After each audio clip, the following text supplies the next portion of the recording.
Hello, my name is Yuri, and today I'll talk about distributed time series analysis. My talk is very technical. This is why if you have any questions, please feel free to ask them. I have a time buffer for that. Okay. A quick disclaimer from our compliance team: this talk contains no investment advice. 9 approvals. Okay, so what is a time series? Time series is a series of data points sorted by time. Some examples of time series data you might think of are stock market prices, temperatures, oil prices, and the list goes on and on. Time series data can be used to predict or forecast the future values based on the past observations. For example, we may be able to predict tomorrow's cotton prices based on what has already happened. We may be able to use our intuition on multiple data sets and join them together. For example, we may believe that temperature in the area plays an important role in the way how cotton is priced. And if we join these two time series together, we can build a better forecast. Let's recall what is LeftJoin. LeftJoin is a join function that is based on exact matches. If we don't have an exact timestamp match in the second time series, our result table will have null values on the right side. Temporal join is based on the matching criteria over time. Let's look at the look backward join first. We are trying to find a data point with exactly the same timestamp. But if there is no data, then we look for the most recent data point. And this is the value we use. And it's very similar for look forward join.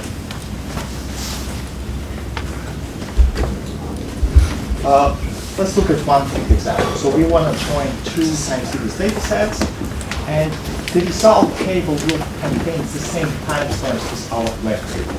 So it's kind of similar to LeftJoin.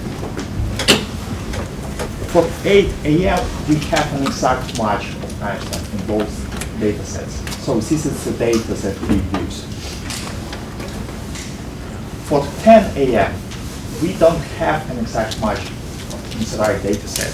So we fall back to $2. And for 12 p.m., again, we don't have an exact match, so we look for the most recent row, which is $3. And in practice, we have thousands of market data sets and a lot of data sources with unaligned timestamps. So we need fast and scalable distributed temporal join. First, we started investigating existing solutions. And it turned out that the existing packages either can't handle huge data sets, or they don't support the joins that we need. So we decided to build a new time series library on top of Apache Spark. And we achieved that by building a time series aware data structure that extends RDD and optimizes data locality. What are the main differences between our time series RDD and regular RDD from Spark? We associate time range on each partition, and also we track partition time ranges for all operations. And finally, we preserve temporal order. So every operation will output a sorted time series. Again, let's take a look at one example. With regular Spark RDD, you don't you don't have control over partitioning. So the data can be partitioned in any way. But with time series RDD, we assign time ranges to each partition. And this structure helps us to implement some operations very efficiently. A very common function for time series datasets is group. We may want to group rows with the same timestamp, or we may want to group rows within the same time interval. Let's look at the first example.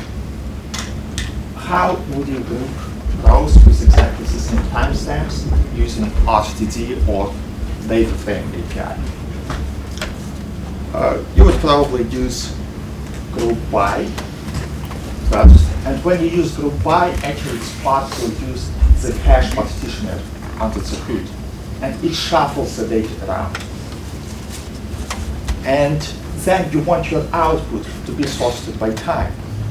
So you need another shuffle, right, to sort the data. This is not efficient. Let's see what we can do with time series RDD representation. Well, we know that it is already sorted by time. So we can just use a streaming algorithm to group rows together inside each partition. In fact, this operation is local because all rows with the same timestamp will belong to one partition. So we need zero shuffle, and we need constant additional memory. We benchmarked this functionality, and as we expected, our approach worked much better.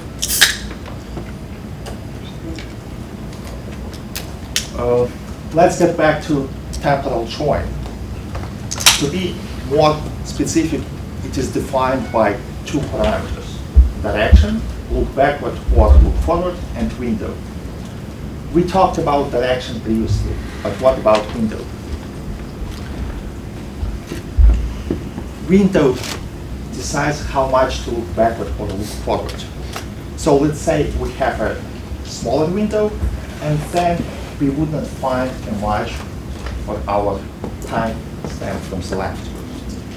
But if we increase the window size, then we will find this event from the right data set. At the same time, you don't want your window to be too big because the data that you join should be relevant. So this is what you need to define a temporal join: direction and window.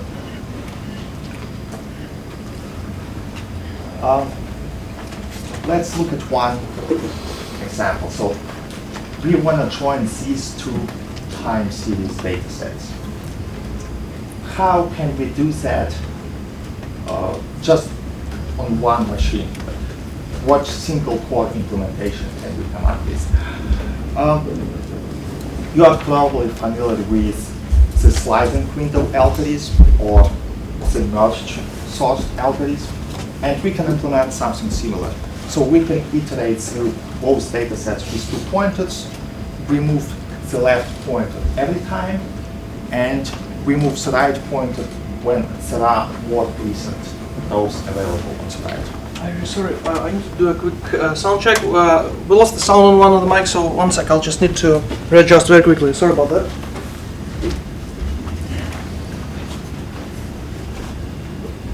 There's a lot of interference here, so. Very hard to find the right sound. Something like to previous one. Absolutely.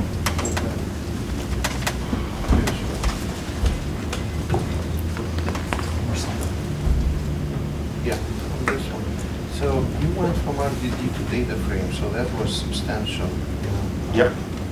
performance achievement. And then you went to TimeSeriesRDD. Why didn't you go to TimeSeriesRDD? My second part of the talk will be focused on this. Yeah. Absolutely. What version of Spark is this? We did this benchmark last year, so I believe it was 1.6. These RDDs are not supported. Yeah, like the second part of my talk will be talking about on DataFrames and on ways to leverage performance optimizations. Basically.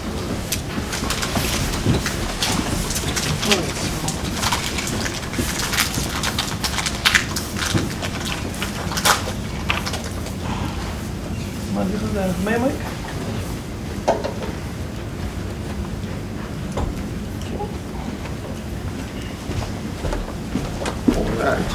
All right. Good to go. Yeah, good. Okay. So we stop right here.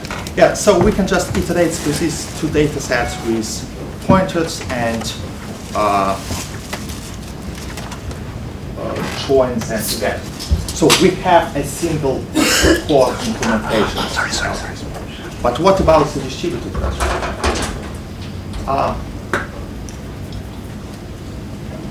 Let me remind you that we assign a time range to each partition. And actually, once we have time ranges, we can build a dependency graph.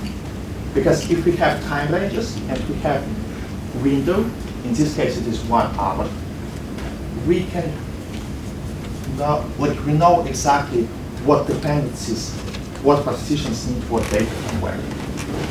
And once we have the dependency graph, we can use exactly the same streaming algorithm from the previous example, but we run it on every partition. And this is what we get. So in this case, we have 2 partitions. So we managed to parallelize this work between 2 machines in this case. And this join is not locked, so it still needs to shuffle some data. But because we have the dependency graph, we can optimize data dependencies. And again, our benchmark for join shows that the implementation is quite efficient. But as we just discussed 5 minutes ago, we saw this significant improvement of DataFrames. And our first time series RDD implementation was based on RDD 100%. But in the future, we wanted to take advantage of these DataFrame optimizations. To be specific, DataFrames have 2 main benefits. They have custom memory management, aka project tungsten, and optimized execution plans, aka project catalyst. The top chart shows memory usage when caching 2 representations of the same data, and you can see that the data set representation is roughly 5 times smaller. And the bottom chart shows runtime of a simple aggregation. So our goal was to take advantage of this improvement. Why not just use DataFrames? Yeah, we just had this point, like, why can't we build something like time series DataFrame? Let's compare both interfaces. The RDD interface, actually, if you want to build your own RDD, all you need to do is implement this compute function. It takes a partition and it is an iterator. So in this case, you have full control over the dependencies, partitions, and you can do whatever you want. In contrast, DataFrame takes 2 parameters, SQL context and logical plan. And logical plan is kind of it's very similar to a parsed SQL statement. It doesn't provide you full control to manage dependencies. But our library, Flint, is based on managing data dependencies. So our goal was to get the flexibility of RDD interface, but at the same time take advantage of DataFrame.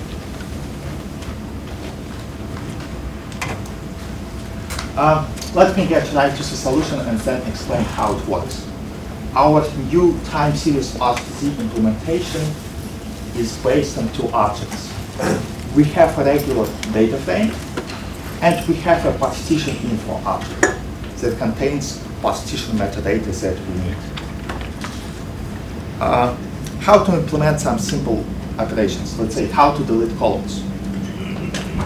Well, you can just use def grab function to delete columns from the underlying data frame, and this operation doesn't affect data partition. So you can simply reuse the partition info object. This was simple, but what about more complicated operations like join? Now we have two data frames, but we can do the efficient temporal join only with RDDs because, again, we need access to partitions and dependencies. So first, we need to convert data frames to our RDD representation. Then we run the join, and then we need to convert our RDD back to a data frame. Okay, this seems to be working. Oh, do you have any questions? This seems to be working fine, but This is very bad design. I mean, if you need to convert, because RDD structure is absolutely different than data frame structure. In fact, that's row-oriented, that's column-oriented. I mean, those conversions will take enormous time. yeah, but It's really. Sorry, I will need to get your mic. I already said that. okay. So the question was that this conversion is very expensive from data frame to RDD because these data sets have like very different internal representation. And what if I tell you that we achieved almost free conversion from one representation to another? So yes, you're right that we have a lot of conversions going on here. And actually, because conversion is so expensive, it may be even more expensive than the operation itself. This is why our main goal was to optimize conversions. And what is the cheapest possible conversion? No conversion. Right. So we decided to use internal data frame rows inside our RDD. And this way we can go back and forth between these two structures with zero conversion. And this gives us, like very cheap conversions, but also it gives us some other benefits. As you know, Java objects have pretty big memory overhead. Every object has an 8-byte header, and like one notorious example is the fact that a string ABC takes about 50 bytes of memory. Things are getting a little bit better. In Java 8, reduced memory overhead of a string by 8 bytes, I believe. And Java 9 promised even better results, but the overheads are still significant. And if you have a generic row, then every element of your row is a separate Java object. So all these overheads add up. But data frames under the hood, they use this unsafe row representation. So they have one long byte array, and they pack all these values into one byte array. And it has multiple benefits. First of all, now you can avoid memory overheads. Also, it is very helpful for garbage collection, because instead of 5 objects, you need to track just one object. And there are many other operations like calculating a hash code, making a copy of a row, comparing two rows. All these operations can be done very efficiently with unsafe row representation. So we started using internal catalyst unsafe rows inside our Flint library. Okay, but if we look at catalyst, now like once we have our structure, how can we create a data frame?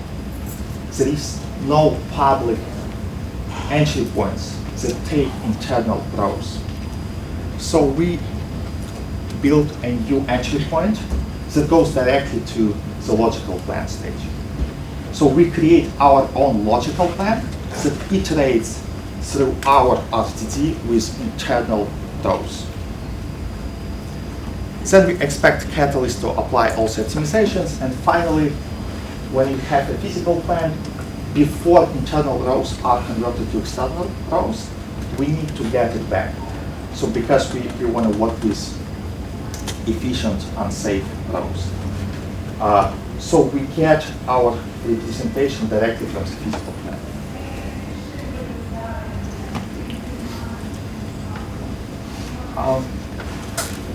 I benchmarked two real data sets, one that contains only numerical data and one that has mixed numerical and streaming data.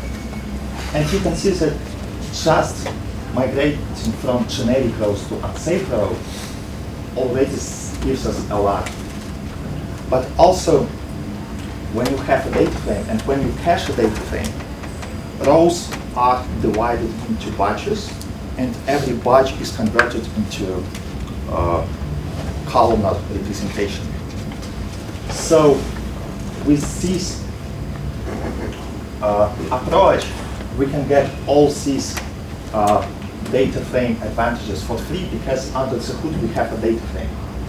And you can see that conversion from RDD of unsafe rows to a columnar representation gives us another significant improvement. And finally, data frames actually, by default, when you cache a data frame, they will try to compress the data. And if you have just numerical data, it's not really, you can't compress it a lot. But if you have many short strings, like in this case, the compression is also quite helpful. So we have made a lot of progress with memory footprints. Now, our TimeSeriesRDD has the same memory footprint as the data frame.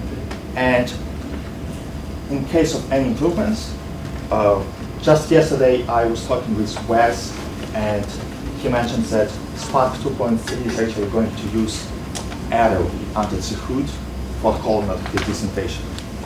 And we will get all these improvements for free because we just have a data frame inside.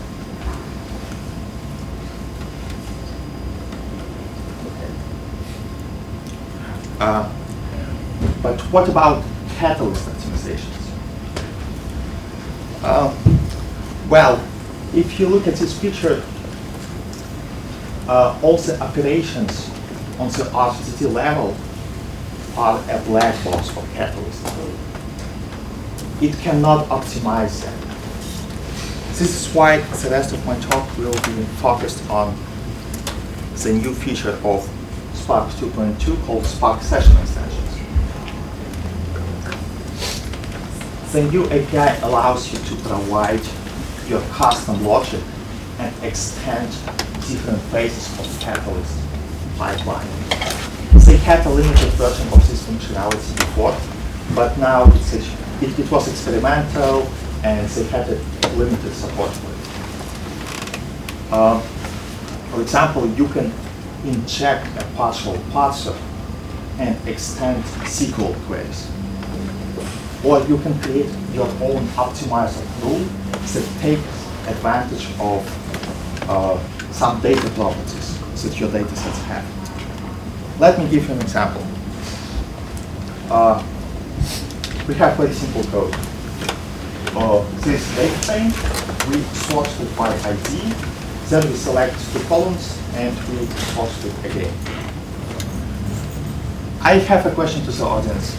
How many times Spark will shuffle and sort this data set? Any ideas?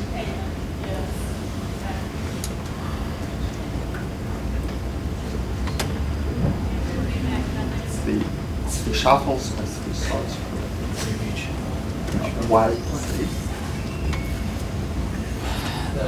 First, you call an explicit sort on ID from a data frame you already created. So Yep. if you have a large data set, that will involve both a sort and a shuffle. Okay. I'll let you explain it. Okay. But I don't materialize the data. I don't call .count or something. Oh, that's true. If you're not, yeah, if you don't do a collect, it doesn't sort. It doesn't sort until you. Yes. Yeah. That's true.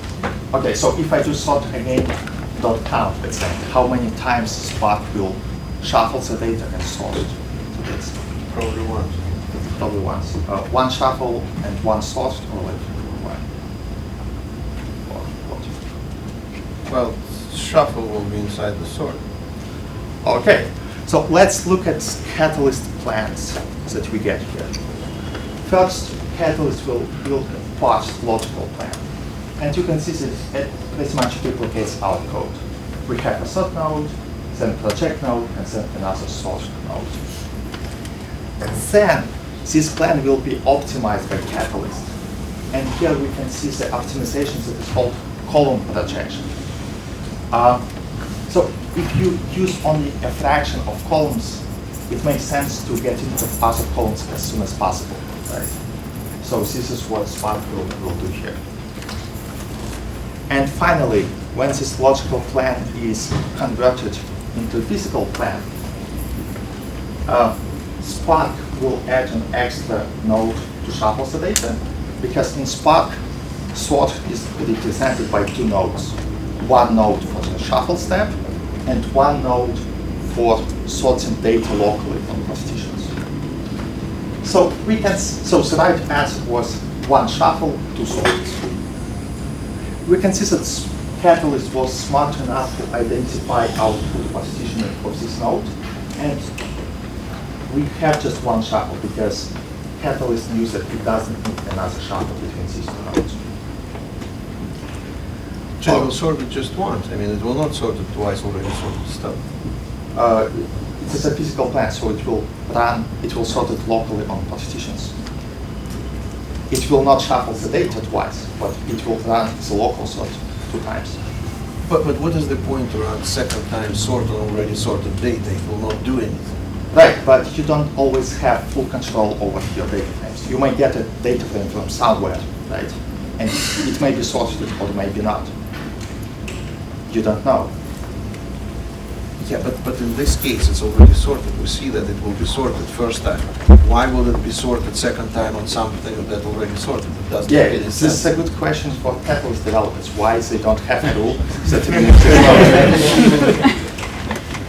So maybe there are 2 separate partitions, maybe the depiction, 2 separate sort, and then you aggregate or something. Yeah, but like I benchmarked it like 2 days ago, and yeah, like when you have these 2 sort nodes, like this sort node, because it's local, it sorts data locally on every. It's not very slow. Like shuffle, data shuffle takes significantly longer. Yeah, but still it takes some time. Okay, and now let's make one tiny change to our code. I highlighted it right here.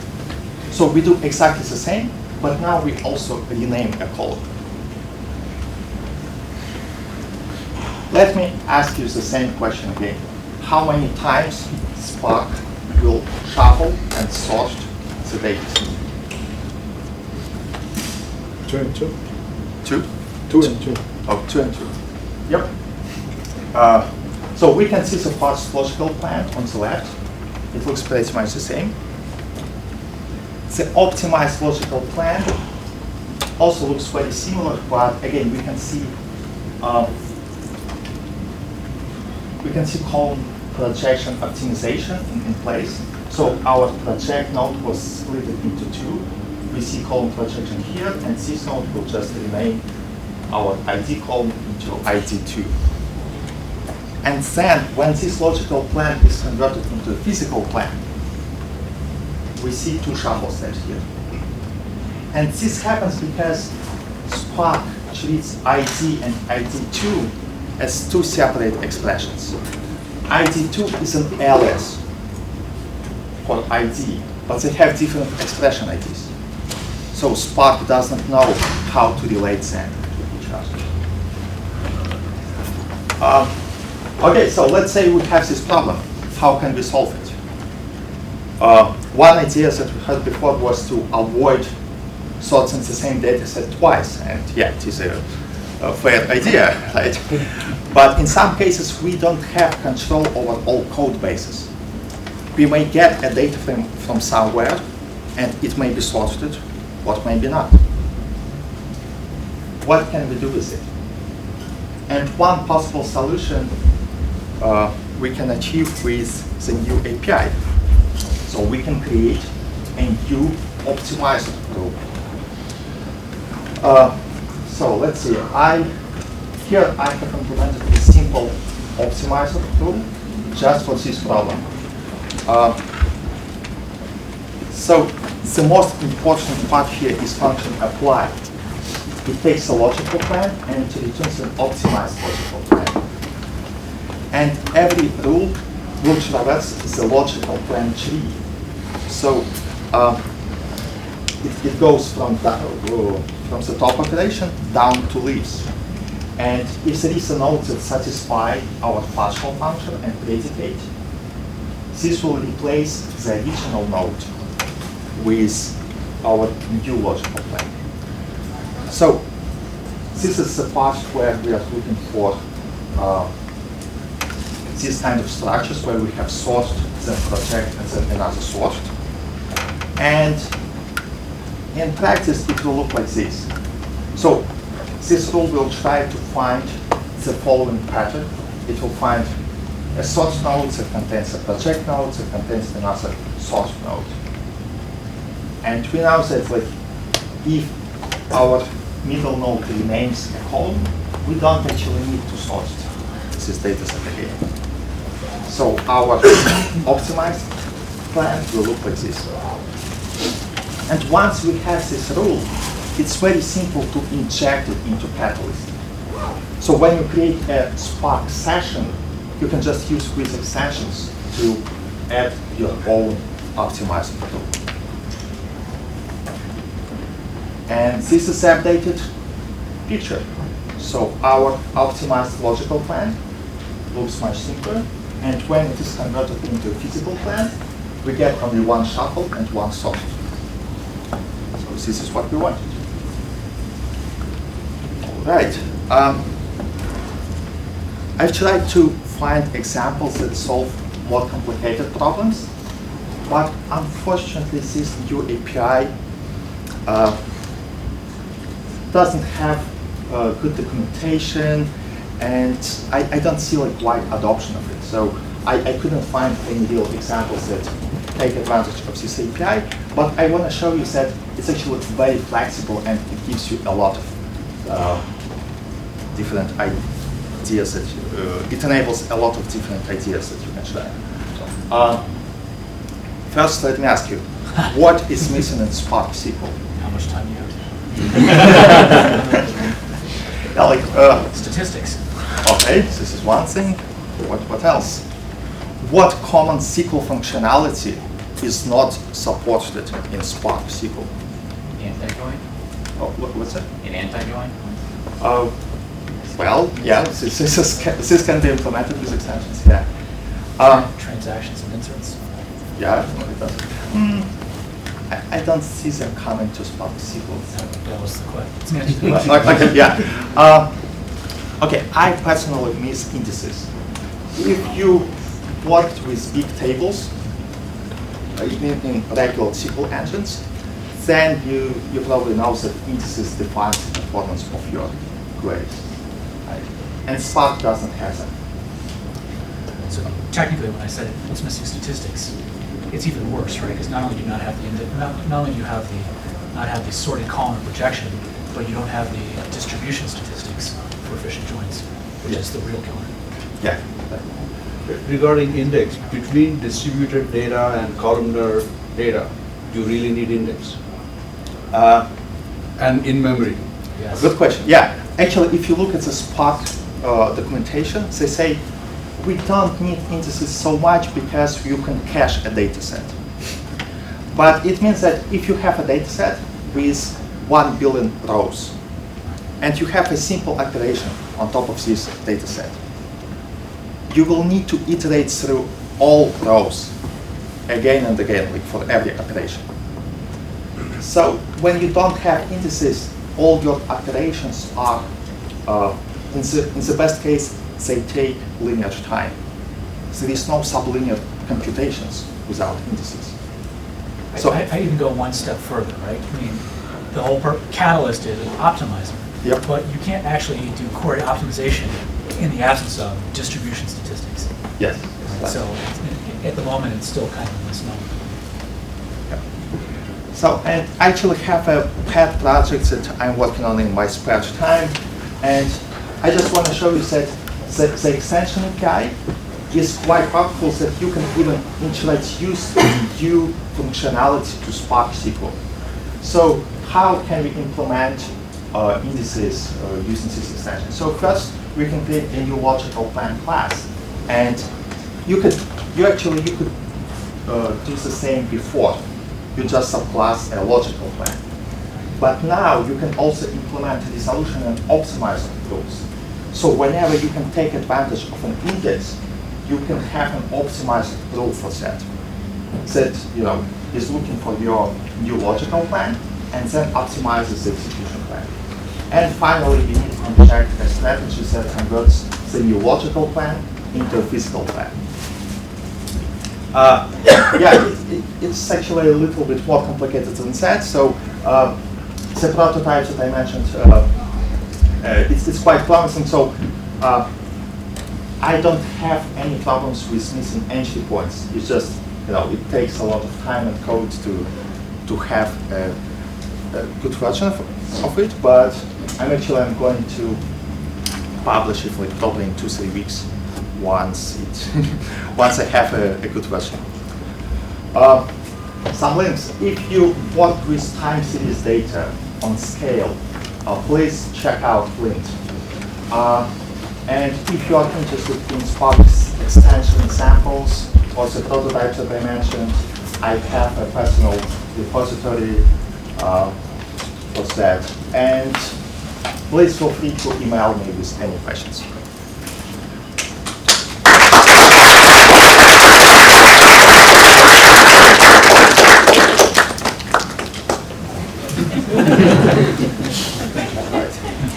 Any questions? So the data is Could you, microphone. I'm sorry, raise your hand, whoever has a question.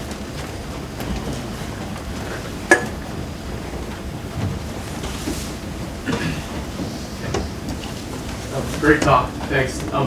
So the data is partitioned by time in the TimeSeriesRDD. Right. Can you give us any insight into how the underlying data is stored?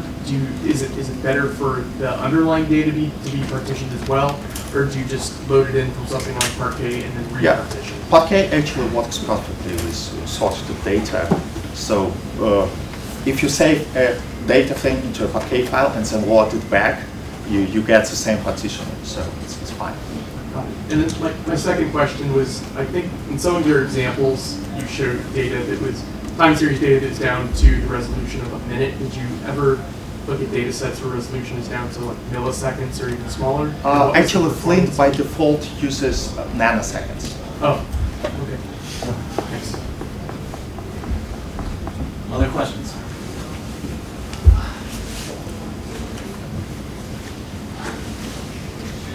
I was just wondering if you were able to explore using the dataset API as a sort of hybrid between the RDD and DataFrame.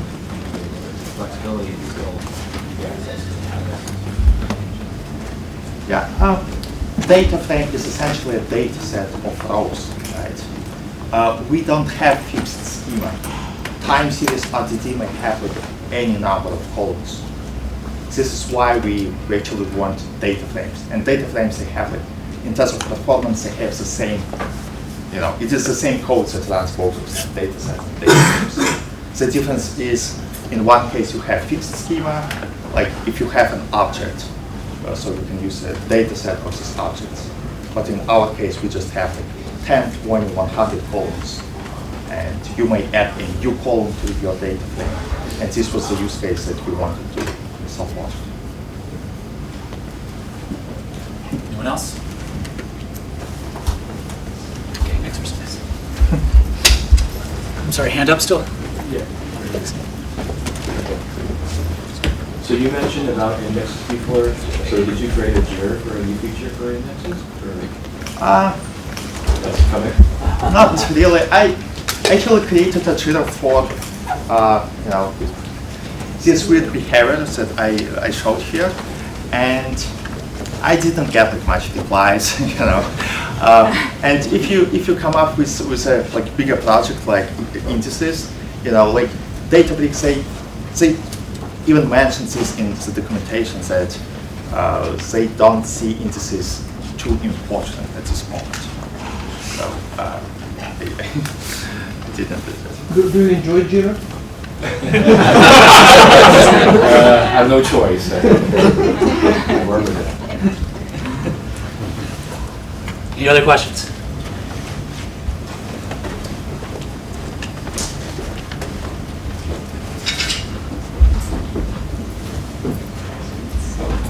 Yes, thanks for the talk. Yeah, just wanted to know, so if you have a legacy system that uses Spark 1.6, so can we use the library I think on Spark on Spark 1.6, and can we use the DataFrame API as well, or can we just use the RDD API because it does not have the language of the concepts? Unfortunately, the latest Flint version works only with Spark 2.0 and higher. But I believe that if you check out one of the previous releases, then you can get a working Flint implementation for Spark 1.6, because this is what we had internally some time ago. And the second. So can you use the DataFrame API with Spark 1.6 or? Yes, you can, because DataFrames, they were introduced in Spark 1.6, but first they were a part of experimental API, and since Spark 2.0, DataFrame is kind of the main entry point.